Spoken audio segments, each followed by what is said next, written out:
ನಕ್ಕಂ ಎಂಥ ಮ್ಯಾಚ್ ಗುರು ಇವತ್ತು, ಎಂಥ ಮ್ಯಾಚು, ಕ್ರೇಜಿ, ಚಿಂದಿ ಅಂತ ಕಳಿ. ಯಪ್ಪ, ಮುಂಬೈ ಇಂಡಿಯನ್ಸ್ ಬಾಯಿಗೆ ಬರ್ಸ್ಬಿಟ್ಟಿದ್ರಲ್ಲ RCBಗೆ. ಎಲ್ಲಿದ್ದ ಇದ್ದಿದ್ದು ಮ್ಯಾಚು, ಎಲ್ಲಿಂದ ತೊಗೊಂಡಿದ್ರು ಮುಂಬೈ ಇಂಡಿಯನ್ಸು. ಕ್ರೇಜಿ ಗುರು, ಅನ್ಬಿಲೀವಬಲ್ ಪರ್ಫಾರ್ಮೆನ್ಸ್ ಮುಂಬೈ ಇಂಡಿಯನ್ಸಿಂದ. ಸೋತಿದ್ರೆ ಅಂತಲ್ಲ, ಎಲ್ಲಿಂದ ಇದ್ದಿದ್ದು ಮ್ಯಾಚ್ನ ಎಲ್ಲಿಗೆ ತೊಗೊಂಡೋಗಿ ಹೋಗ್ಬಿಟ್ರು ಗುರು. ಪೀಚ ಎಲ್ಲ ಗಲ ಗುಲಾಬ್ ಜಾಮೂನ್ ಎಲ್ಲ ಗಲ ಅಂದ್ಬಿಡ್ತು ಎಲ್ಲ RCB ಫ್ಯಾನ್ಸ್ದು. ಬಟ್ ಬಾಯಿಗೆ ಬರ್ಸ್ಕೊಂಡೇ ಗೆದ್ದು ನಮಗೆ ಅಭ್ಯಾಸ. ಅವ್ರಿಗೆ ಬಾಯಿಗೆ ಬರ್ಸ್ಬಿಟ್ಟೇ ಸೋತಿ ಅಭ್ಯಾಸ ಆಗೋಗ್ಬಿಟ್ಟೈತೆ ಸೀಸನ್ನು. ಸೋತಿ ಸಣ್ಣವಾಗಿ ಎದ್ದು ಕೂತ್ಕೊಂಡ್ಬಿಟ್ಟು ಅವ್ರು ಇವಾಗ ಮುಂಬೈ ಇಂಡಿಯನ್ಸರು. ಪಾಪ ಹಾರ್ದಿಕ್ ಪಾಂಡ್ಯ ಅವ್ರಿಗೆ ಸಿಕ್ಕಾಪಟ್ಟೆ ಜೋಶಲ್ಲಿದ್ದರು ಲಾಸ್ಟ್ ಓವರ್ಗಿನ್ನ ಬುಚ್ಚೆ. ಬಟ್ ಲಾಸ್ಟ್ ಓವರ್ ಹಾಕ್ದಂಗೆ ಮುಖ ನೋಡೋಕ್ಕಾಗ್ತಿರಲಿಲ್ಲ, ಆ ಥರ ಆಗೋಗ್ಬಿಡ್ದು ಹಾರ್ದಿಕ್ ಪಾಂಡ್ಯ ಅವರ ಮುಖ. ಯಪ್ಪ, ಆದ್ರೂ ಇವತ್ತಿನ ಮ್ಯಾಚ್ ಅಂತೂ ಮುಂಬೈ ಇಂಡಿಯನ್ಸರು ಗ್ಯಾಪ್ನ ಇಟ್ಕೊಂಡಿರ್ತಾರೆ. ಯಾಕಂದರೆ ಲಾಸ್ಟ್ ಒಂದು 5-6 ಸೀಸನಿಂದ ನಾವು ಗೆದ್ದೇ ಇಲ್ಲ. ಒಂದು ಕಡೆಯಲ್ಲಿ ಆಡಿದಾಗೆಲ್ಲ ಸೋತ್ಕೊಂಡು ಬಂದಿದ್ದೀವಿ. 6 ಸೀಸನ್ ಅಂತ ಅನಿಸುತ್ತೆ ಕಂಟಿನ್ಯೂಸ್ ಆಗಿ ಸೋತ್ಕೊಂಡು ಕಳಿಸ್ತಾನೆ ಇದ್ರು. ಚೆನ್ನೈಯಲ್ಲಿ ಹೆಂಗೆ ಗೆದ್ವೋ ನಾವು ಆಫ್ಟರ್ 17 ಇಯರ್ಸ್, ಇಲ್ಲೂ ಕೂಡ ಒಂದು 6-7 ವರ್ಷ ಆದಮೇಲೆ ಗೆಲ್ತಾ ಇರುವಂಥದ್ದು. ಇಲ್ಲೂ ಕೂಡ ಒಂಥರ ಹಿಸ್ಟ್ರಿನ ಒಂದು ಸ್ಟ್ರೀಕ್ ಏನಿತ್ತು, ಸೊ ಅದನ್ನು ಬ್ರೇಕ್ ಮಾಡಿದ್ದೀವಿ ಮುಂಬೈ ಇಂಡಿಯನ್ಸ್ ಅವ್ರದ್ದು. ಆದರೂ ಏನು ಮ್ಯಾಚ್ ಅಲ್ವ ಮಗ ಇವತ್ತು. ಹೇಳಿದ್ದೆ ಕ್ಲೋಸ್ಗೆ ಹೋಗುತ್ತೆ ಮ್ಯಾಚ್ ಅಂತ, ಪ್ರಿವ್ಯೂ ವಿಡಿಯೋ ನೋಡಿದ್ರು ಅಂತಂದರೆ ಗೊತ್ತಿರುತ್ತೆ. ಸಿಕ್ಕಾಪಟ್ಟೆ ಕ್ಲೋಸ್ಗೆ ಹೋಗುತ್ತೆ ಇವತ್ತಿನ ಮ್ಯಾಚು. ಮುಂಬೈ ಇಂಡಿಯನ್ಸ್ ಅಂತ ಸುಮ್ಮನೆ ಟೀಮ್ ಅಲ್ಲ, ಚೆನ್ನಾಗಿದೆ ಟೀಮು. ಬಟ್ ಆದರೂ ಕ್ಲೋಸ್ ಫೈಟಲ್ಲಿ RCB ಗೆಲ್ತಾರೆ ಅಂತ ಹೇಳಿದ್ದೆ. ಆ್ಯಂಡ್ RCB ಗೆದ್ದಿದ್ದಾರೆ ಇವತ್ತು ಮಗ. ಪ್ರೊಡಿಕ್ಷನ್ ಅವನ ಅಜ್ಜಿ ಸಕ್ಸಸ್ ಆಗಿದೆ ಇವತ್ತು. ಮುಂಬೈ ಇಂಡಿಯನ್ಸ್ ಅವರು ಟಾಸ್ ಗೆದ್ಬಿಟ್ಟು ನಾವು ಬೌಲಿಂಗ್ ಮಾಡ್ತೀವಿ, ಬ್ಯಾಟಿಂಗ್ ಆಡಲ್ಲ ಅಂತ ಹೇಳ್ತಾರೆ. ಬ್ಯಾಟಿಂಗ್ ಮಾಡೋಕ್ಕೆ ಕಳಿಸ್ತಾರೆ ನಮ್ಮ RCB ಅವ್ರನ್ನ. ಫಿಲ್ ಸಾಲ್ಟು ಮೊದಲನೇ ಬಾಲನ್ನೇ 4 ಇಡ್ತಾರೆ. ಟ್ರೆಂಟ್ ಬೋಲ್ಟ್ ಅವ್ರಿಗೆ ಏನು ಗುರು ಇದು ಹಿಂಗೆ ಸ್ಟಾರ್ಟು. ಮೊದಲನೇ ಬಾಲನ್ನೇ ಬೆಂಕಿ ಅಂತ ಅಂದ್ಕೊಂಡ್ರೆ, ಎರಡನೇ ಬಾಲ್ ಅವನ ಅಜ್ಜಿ ಹೆಂಗೆ ತೊಗೊಂಬಂದರು ಅಂತಂದರೆ, ಒಳಗಡೆ ಬಾಲ್ನ ಈಚೆ ಹಾಕಿದ್ರು. First ball outside off stump ಇತ್ತು ಬಾಲು.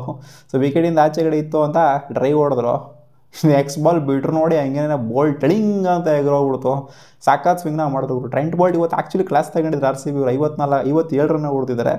ಬಟ್ ಆ ಒಂದು ವಿಕೆಟ್ನಂತೂ ಖಂಡಿತ ಮೆಚ್ಕೊಂಡೇ ಸೊ ಒಂದು ವಿಕೆಟ್ನ ಬೇಗ ಕಳ್ಕೊಳ್ತಾರೆ ನಮ್ಮ RCB. ಪೋಪ್ಲಲ್ಲಿ ಎರಡನೇ ಬಾಲನ್ನೇ ಕಳ್ಕೊಂಡ್ಬಿಡ್ತಾರೆ. ಸೊ ಆದಮೇಲೆ DDP ಆಲ್ಮೋಸ್ಟ್ ಓಪನಿಂಗ್ ಸ್ಲಾಟಲ್ಲಿ ಬಂದಿದ್ದು ಲೆಕ್ಕನೇ. DDP ಸಖತ್ತಾಗಿ ಆಡಿದವರು ಪೋಪ್ಲಲ್ಲಿ 37 ಕ್ರೂಷಿಯಲ್ ರನ್ಸ್ನ ಹೊಡೆದಿದ್ದಾರೆ. ಸೊ ಅಗ್ರೆಷನಲ್ಲೇ ಹೊಡೆದಿದ್ದು, ಏನು ನಿಧಾನಕ್ಕೆ ಟುಕು ಆಡ್ಕೊಂಡೆಲ್ಲ ಹೊಡೆದಿಲ್ಲ. ಇನ್ಫ್ಯಾಕ್ಟ್ ಕೊಹ್ಲಿ ಚೆನ್ನಾಗಿ ಆಡ್ತಿದ್ರು. ಕೊಹ್ಲಿನ ಮ್ಯಾಚ್ ಮಾಡೋಲ್ಲ, ಕೊಹ್ಲಿಗಿನ್ನ ಜಾಸ್ತಿ ಅಗ್ರೆಸಿವ್ ಆಗಿ ಕಾಣಿಸ್ಕೊಂಡಿದ್ದು ಪೋಪ್ಲಲ್ಲಿ. ಅದು DDP ಇವರಿಬ್ಬರ ಪರ್ಫಾರ್ಮೆನ್ಸಿಂದ, ವಿರಾಟ್ ಕೊಹ್ಲಿ ಜೊತೆಗೆ DDPಯ ಪರ್ಫಾರ್ಮೆನ್ಸಿಂದ ಪೋಪ್ಲಲ್ಲಿ 73 ರನ್ 1 ವಿಕೆಟ್ ಲಾಸಿಗೆ ನಾವು ಹೊಡೆದಿದ್ದು. ಬೇಗ ಒಂದು ವಿಕೆಟ್ ಅರ್ಲಿಯಾಗಿ ಎರಡನೇ ಬಾಲ್ ಬಿದ್ದರೂ ಕೂಡ 73 ರನ್ನ ಪೋಪ್ಲಲ್ಲೇ ಗಳಿಸಿದ್ದೀವಿ ಅಂತಂದರೆ ಇದನ್ನಂತೂ ಮೆಚ್ಕೊಳ್ಳೇಬೇಕು. ಯಾಕಂದರೆ ಮುಂಬೈ ಇಂಡಿಯನ್ಸ್ ಹೊಡೆದಿದ್ದು ಎಷ್ಟು, 53 ರನ್ ಹೊಡೆದಿದ್ದು ಅಷ್ಟೇ ಅವ್ರು ಪೋಪ್ಲಲ್ಲಿ. ನಾವು 73 ರನ್ ಹೊಡೆದಿದ್ದೀವಿ ಪೋಪ್ಲಲ್ಲಿ. ಸೊ ಇದೇ ನಮಗೆ ಒಂಥರ ಪೋಪ್ಲಲ್ಲಿ ಏನು ಪುಷ್ ಕೊಟ್ವಿ ನಾವು ವಿಕೆಟ್ ಬಿದ್ದರೂ ಕೂಡ. ಸೊ ಇದೇ ನಮಗೆ ಲಾಸ್ಟಿಗೆ ಇಟ್ಕೊಂಡಿದೆ ಅಂತ ಹೇಳಬೇಕು ಮಗ.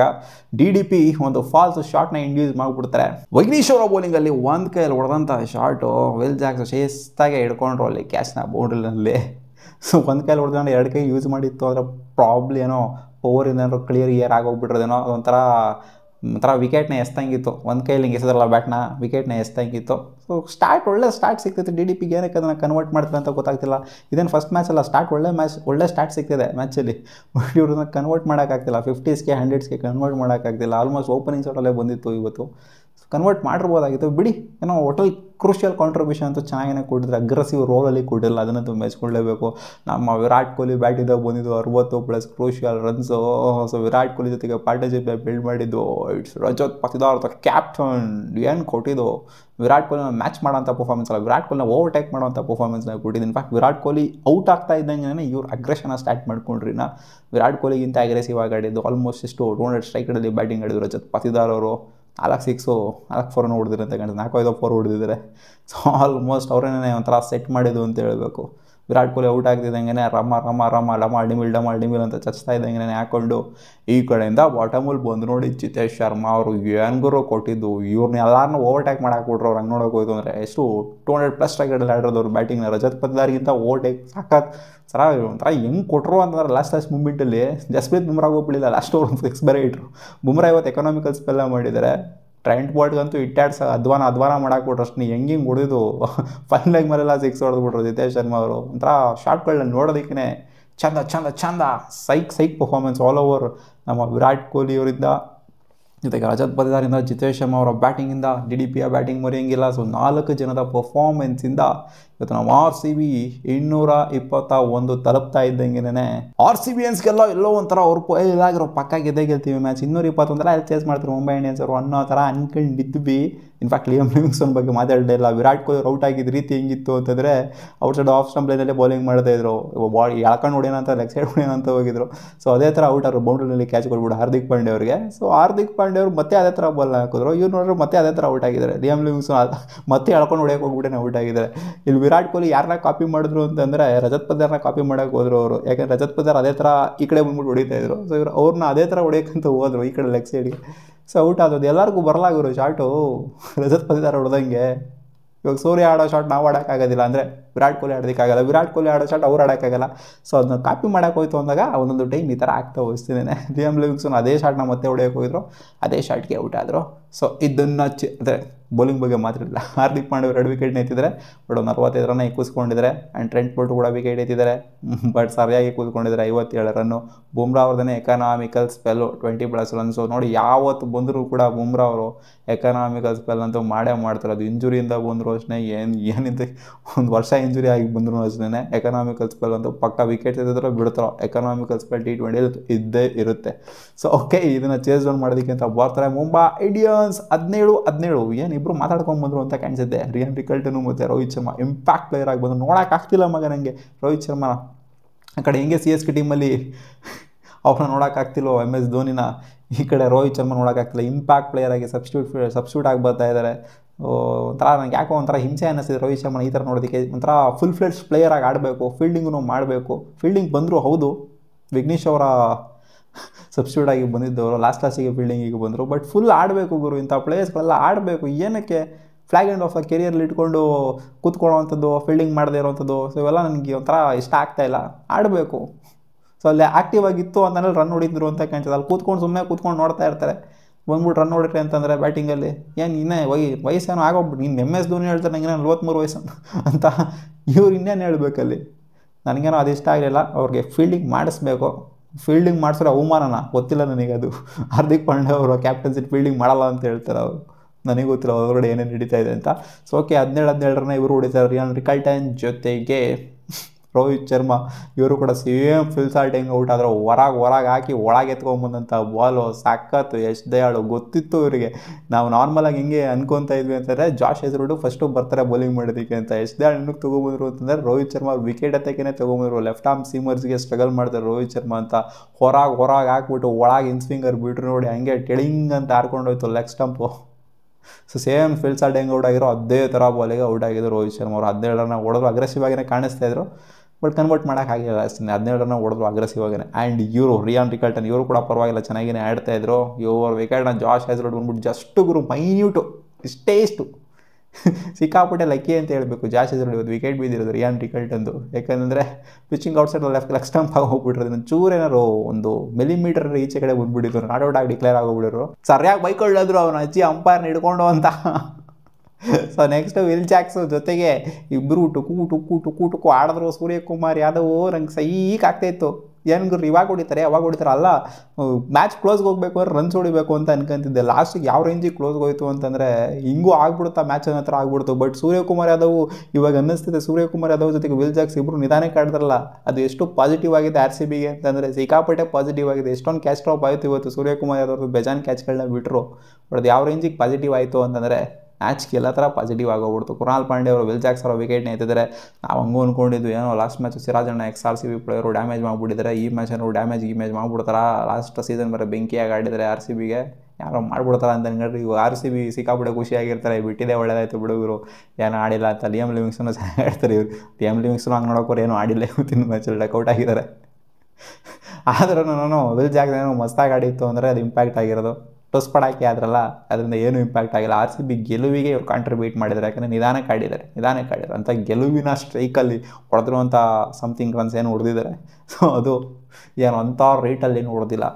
ಆ್ಯಂಡ್ ಗೊತ್ತಿರೋದನ್ನೇ ಸೂರ್ಯಕುಮಾರ್ ಯಾದವ್ ರನ್ನೇ ಬಾಲ್ ಆಡಿದ್ರೆ 20+ ರನ್ಸ್ ಹೊಡೆದ್ರೆ ರನ್ನೇ ಬಾಲ್ ಕಾಂಟ್ರಿಬ್ಯೂಷನ್ ಬಂದಿರೋದು. ಬ್ಯಾಟಿಂದ ಹೊಡಿತಾ ಇದ್ರೆ ಆಗ್ತಾನೆ ಇಲ್ಲ.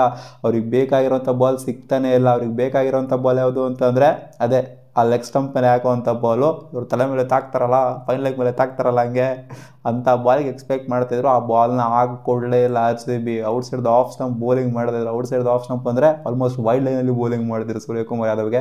ಯಾರಿಗೆ ಎಲ್ಲಿ ಸ್ಟ್ರೆಂತು ಎಲ್ಲಿ ವೀಕ್ನೆಸ್ಸು ಅನ್ನೋದನ್ನ ಕ್ಲಿಯರ್ ಕಟ್ಟಾಗಿ RCB ಪ್ಲ್ಯಾನ್ ಮಾಡಿ ಪ್ರೀ ಪ್ಲ್ಯಾನ್ಡ್ ಆಗಿ ಬಂದು ಬೌಲಿಂಗ್ ಮಾಡ್ದಂಗಿತ್ತು ಮಗ. ಯಾರ ಸ್ಟ್ರೆಂತ್ ಏನು ಅಂತ ಕರೆಕ್ಟಾಗಿ ಗೊತ್ತಿತ್ತು ಅವ್ರಿಗೆ. ಅಲ್ಲಿ ಬೌಲಿಂಗೇ ಮಾಡ್ತಾ ಇರಲಿಲ್ಲ. ಅದರಲ್ಲೂ ಸೂರ್ಯಕುಮಾರ್ ಯಾದವ್ ಸ್ಟ್ರೆಂತ್ ಅದು ಪಕ್ಕ ಗೊತ್ತಿತ್ತು. ನೀನು ಹಾಕಿದೆ ಅಂತಂದರೆ ತೊಡೆ ಹತ್ರ ಕಳಿಸ್ತಾರಳಿ, ತೊಡೆ ಸಂದೀಪ್ ಪಡಿಕೆ ಅಂತ ಗೊತ್ತಿತ್ತು. ಅದಕ್ಕೋಸ್ಕರ ಅಲ್ಲಿ ಹಾಕ್ತಾನೆ ಟುಕು ಆಡೋದು. ಎಷ್ಟು ಕ್ಯಾಚ್ ಬಿಟ್ಟಿದ್ದು ಇವತ್ತು, ಎಷ್ಟು ಕ್ಯಾಚ್ ಬಿಟ್ಟಿದ್ದು ಸೂರ್ಯಕುಮಾರ್ ಯಾದವ್ರದ್ದು. ಕೃಣಾಲ್ ಪಾಂಡ್ಯ ಅವ್ನು ಕ್ಯಾಚ್ ಬಿಡ್ತದೆ, 4ಗೆ ಔಟ್ ಆಗಿಬಿಡುತ್ತೆ.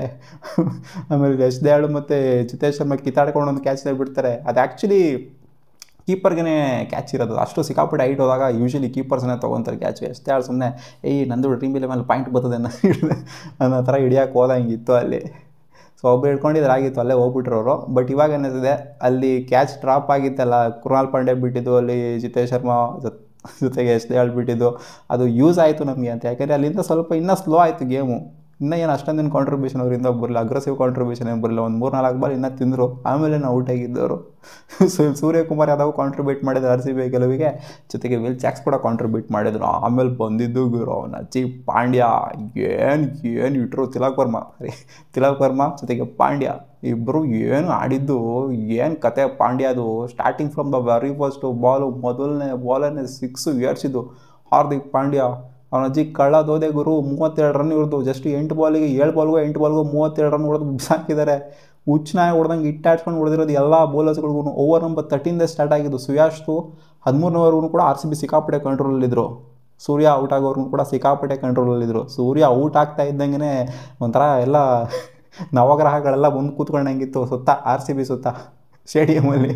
ಇಲ್ಲಾಗರು ಎಲ್ಗೋ ಎತ್ಕೊಂಡು ಹೋಗ್ಬಿಡ್ತಾರೆ ಮ್ಯಾಚ್ನ. At some point of time Mumbai Indians ಗೆದ್ದೇ ಬಿಟ್ರು ಅನ್ನೋ ಥರ ಆಗೋಗ್ಬಿಟ್ಟಿತ್ತು ಸೀನು. ಗೆದ್ದೇ ಬಿಟ್ರು, ಬಿಡೋರು ಎತ್ಕೊಂಡು ಹೋಗ್ಬಿಟ್ರು ಮ್ಯಾಚ್ನ.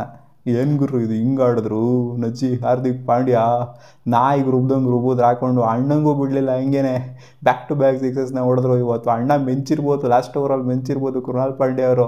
ಬಟ್ ಓವರ್ ನಂಬರ್ 14 ಅಂತ ಕಾಣಿಸುತ್ತೆ, 14 or 15 ಒಟ್ಟಲ್ಲಿ ಕಂಟಿನ್ಯೂಸ್ ಆಗಿ ರನ್ಸ್ ಬಂತು. ಓವರ್ ನಂಬರ್ 13, 14 and 15 ಸುಯಾಶ್ ಮಾಡ್ತಾರೆ, ಹ್ಯಾಸಲ್ವುಡ್ ಮಾಡ್ತಾರೆ. ಹ್ಯಾಸಲ್ವುಡ್ಗೆ 27 ರನ್ನು. ಆಮೇಲೆ ತಿರ್ಗಾ ಕೃಣಾಲ್ ಪಾಂಡ್ಯ ಅವ್ರಿಗೂ ಕೂಡ 2-3 6 ಹೊಡಿತಾರೆ.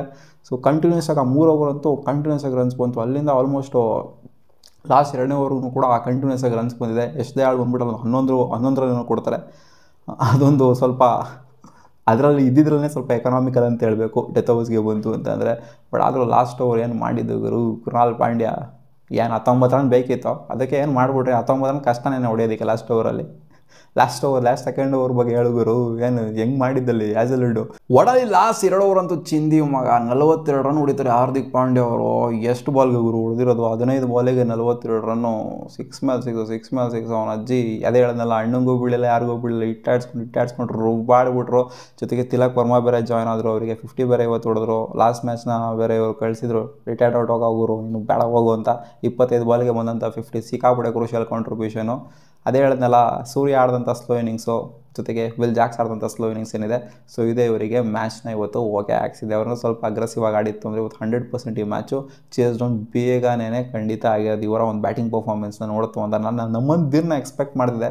ಅರ್ಲಿನ ಬರ್ಬೋದು ಅಂತ, ಅಂದರೆ ವಿಲ್ ಜಾಕ್ಸ್ ಜಾಗದಲ್ಲಿ ಬರ್ಬೋದು. ಯಾಕಂದ್ರೆ ಲಾಸ್ಟ್ ಮ್ಯಾಚ್ 1 ಡೌನ್ ಬಂದ್ಬಿಟ್ಟು ಸಖತ್ತಾಗಿ ಆಡಿದ್ರು ನಮ್ಮಂದಿರೋರು. ಸೊ 1 ಡೌನೇ ಕಳಿಸ್ಬೋದಾಗಿತ್ತು. ವಿಲ್ ಜಾಕ್ಸ್ನ ನನ್ನ ಪ್ರಕಾರ ನೆಕ್ಸ್ಟ್ ಮ್ಯಾಚು ಡ್ರಾಪ್ ಮಾಡ್ತಾರೆ ಅಥವಾ ಕೆಳಗಡೆ ಸಿಕ್ಕಾಪಟ್ಟೆ ಬಾಟಮಿಗೆ ಕಳಿಸುವಂಥ ಸಾಧ್ಯತೆ ಇರುತ್ತೆ. RCB ಯಾವ ಥರ ವಿಲ್ ಜಾಕ್ಸ್ನ ಯೂಸ್ ಮಾಡಿದ್ರು ಆ ಥರ ಯೂಸ್ ಮಾಡ್ಬೋದು ಅನ್ನೋ ಥರ ಕಾಣಿಸ್ತಾ ಇದೆ. ಯಾಕಂದರೆ ನಮ್ಮಂದಿರು ನಂಬರ್ 3 ಸಖತ್ತಾಗೇ ಆಡಿದ್ರು. 40+ ರನ್ಸ್ನ ಲಾಸ್ಟ್ ಮ್ಯಾಚಲ್ಲಿ ಅಗ್ರೆಸಿವ್ ಆಗೇ ಆಡಿದ್ರು. ಸೊ ನಮ್ಮಂದಿರಿಗೆ ನೀವು ಎಲ್ಲೋ ಕಳಿಸ್ತೀರಾ ಅಂತಂದರೆ, ಅವ್ರು ಎಲ್ಲೋ ಕ್ಲಿಕ್ ಆಗಿದ್ರು ಎಲ್ಲೋ ಕಳಿಸ್ತೀರಾ ಅಂತಂದರೆ ಅರ್ಥನೇ ಇಲ್ಲ ಅದರಲ್ಲಿ. ನಮ್ಮಂದಿನ ಸಿಕ್ಕಾಪಟ್ಟೆ ಬಾಟಮಿಗೆ ತಳ್ತೀರಾ ಅಂತಂದರೆ ಹಾಕ್ಕೊಂಡು ಈ ಕಡೆ ಅವರು ಭುವನೇಶ್ವರ್ ಕುಮಾರ್ಗೆ ಕ್ಯಾಚ್ ಕೊಟ್ಟು ಔಟ್ ಆಗ್ತಾ ಇದ್ದಂಗೆ ಜಿತೇಶ್ ಹಾಕ್ಬಾರ್ದಿದೆ. ತಿಲಕ್ ವರ್ಮಾ ಅವರು ಹಾರ್ದಿಕ್ ಪಾಂಡ್ಯ ಅವರು ಇನ್ನೇನಲ್ಲಿ ಹೊಡಿಲೇಬೇಕಾದಂಥ ಅನಿವಾರ್ಯತೆ ಇತ್ತು. ಜಾಶ್ ಹೇಸಲ್ವುಡ್ಗೆ ಕೈಗೆ ಶಿಸ್ತಾಗಿ ಕ್ಯಾಚ್ ಕೊಟ್ಬಿಟ್ಟು ಔಟ್ ಆದರು. 19ನೇ ಓವರು 20ನೇ ಓವರ್ ಎಂಥ ಸ್ಪೆಲ್ಲು ಅಂತಂದರೆ ಜಾಶ್ ಹೇಸಲ್ವುಡ್ ಸಖತ್ ಬೌಲಿಂಗು. ಎಷ್ಟು 7 ರನ್ನೋ 8 ರನ್ನೋ ಬರುತ್ತೆ ಅಷ್ಟೇ ಓವರಲ್ಲಿ, ಸಖತ್ ಬೌಲಿಂಗು. ಆ್ಯಂಡ್ 20ನೇ ಓವರ್ ಕೇಳಂಗಿಲ್ಲ, ಅದರಲ್ಲೂ ಇನ್ನೇನು ಜಾಸ್ತಿ ರನ್ಸ್ ಏನೂ ಬಂದಿಲ್ಲ. ವಿಕೆಟ್ಗಳ ಸುರಿಮಳೆನೇ ಬಂತು ಲಾಸ್ಟ್ ಓವರಲ್ಲಿ. ಕೃಣಾಲ್ ಪಾಂಡ್ಯ ಮೀಡಿಯಂ ಪೇಸು ತಲೆಕೆಟ್ಟು ಹೆಂಗೆ ಬೇಕಾಗಂಗೆ ರಮ ಅಂದಂಗೆ ಹಾಕ್ತಾರೆ ಬೌಲಿಂಗ್. ಅವ್ರು ಸ್ಪಿನ್ ಹಾಕ್ತಾರೋ ಪೇಸ್ ಹಾಕ್ತಾರೋ ಒಂದೂ ಗೊತ್ತಾಗಲ್ಲ. ಅಷ್ಟು ಅವರಂತ ಸೈಕ್ ಹಿಡ್ದೋಗ್ಬಿಟ್ಟಿದ್ದು ಎಲ್ಲರಿಗೂ. ನಮ್ಮಂದಿರ ಮೇಲೆ ಏನೋ ಒಂದು ಎಕ್ಸ್ಪೆಕ್ಟೇಷನ್ ಇತ್ತು, ಏನೋ ಹೊಡೆದ್ಬಿಡ್ತಾರೆ ನಾವು ಲಾಸ್ಟ್ 2 ಬಾಲ್ 6 ಕಳಿಸ್ಬಿಡ್ತಾರೆ ನಾವು ಅಂತ ಅನ್ಕೊಂಡ್ವಿ. ಲಾಸ್ಟ್ 3 ಬಾಲ್ ಇದ್ದಾಗ ಒಂದು 4 ಹೋಗುತ್ತೆ, ಆಮೇಲೆ 2ಕ್ಕೆ 2 6 ಬೇಕಾಗಿರುತ್ತೆ ಟೈ ಆಗೋದಕ್ಕೆ. ಟೈ ಆದರೂ ಆಗ್ಬಿಡ್ಬೋದು ಅನ್ನೋ ಎಕ್ಸ್ಪೆಕ್ಟೇಷನ್ ಇತ್ತು, ಬಟ್ ಆಗಲಿಲ್ಲ. ಕೃಣಾಲ್ ಪಾಂಡ್ಯ ಅವರು, ನಮ್ಮಂದಿರು, ದೀಪಕ್ ಚಹಾರು, ಹೊಸಪಾಲೆಗಾರನ್ ದೀಪಕ್ ಚಹಾರು 6 ಹೊಡೆಯೋಕೆ ಹೋಗಿ ಇನ್ನೇನು ಎಲ್ಲ 3 ವಿಕೆಟಲ್ಲಿ ಬಾಟಮಲ್ಲಿ ಕಲಾಸ ಆಗ್ತಾ ಇದ್ದಂಗೆ RCB ಶಿಸ್ತಾಗೆ ಮ್ಯಾಚ್ನ ಗೆದ್ದು ಇವತ್ತು ಎಷ್ಟು RCBಗೆ ಆಗಿರೋದು 12 ರನ್ ವಿಕ್ಟ್ರಿ. ಬುಡಕ್ಕೆ ಬಂದಿತ್ತು ಗುರು ಮ್ಯಾಚು. ಗುಲಾಬ್ ಜಾಮೂನ್ ಗಲಾಗಲ ಅಂದಿತ್ತು RCB ಫ್ಯಾನ್ಸ್ದು.